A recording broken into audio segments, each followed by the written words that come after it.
Well, I think it was slow going there for a while because he broke his nose and had surgery right before we went to. We played Auburn. We played Auburn so early. We played them on November 9th. You know, I think the first day you could play a game was that Monday. What was that? The 4th? 4th, 5th, 6th, 7th. Yeah. So the first day was he broke his nose toward late October, and he had surgery. I mean, it's not like they moved it over. I mean, he was out for 21 days from practicing. Now he got to the point where he could shoot free throws, and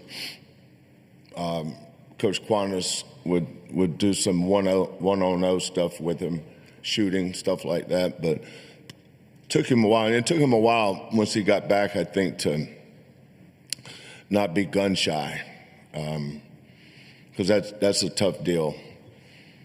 But he wasn't ready when we went to Vegas. You know, I think we're a lot like him. We played pretty good. I mean, we had the ball with a chance to beat.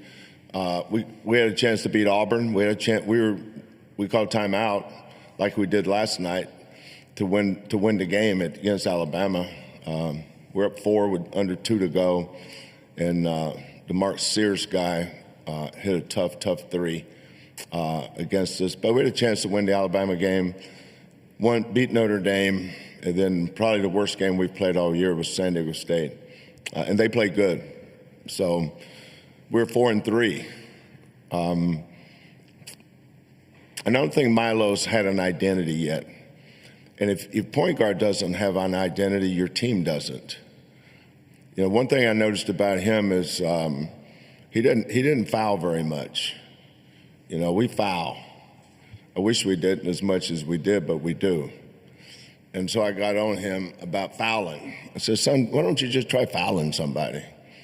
You know, so I had old Malik out there playing point guard one day, and I said, every time Malik puts the ball in his left hand, I want you to try to steal it. Now, if you happen to run into him, that'd be all right.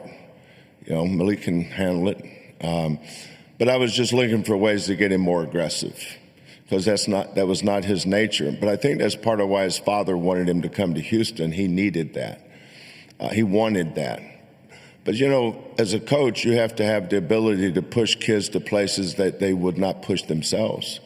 And I think that's why a lot of these kids choose Houston. I know it's why LJ did, and Milos is looking at the end result. I think has helped him too. But the thing that Milos had that I had nothing to do with is his talent. You know, he's a talented kid, but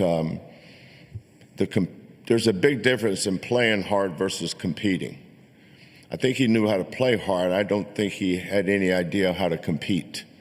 And that's a threshold that they all have to get over, is understanding the importance of competing. And some guys learn it quicker than others. I was looking at the Braden Smith kid last night. It's the first time I'd ever seen him in person. And the thing that jumped out to me is what makes him so good. You look at his size, not very big, right? But he knows how to compete. He changes the game with his competitiveness. He's not only Purdue's best player, he's their identity. But Milos was a long way from being any of that for us for a while. But once he crossed over, and he had some big games. At Kansas, that was a miracle we won that game. Should have never won that game, but we did. But Milos had 17 points, 9 rebounds, 9 assists. You know, at Texas Tech, he had a big shot in an unbelievably hostile environment on the road. He had a big shot to give us some separation to win that game. But his confidence grew and grew and grew. But I give all the credit for that to his teammates.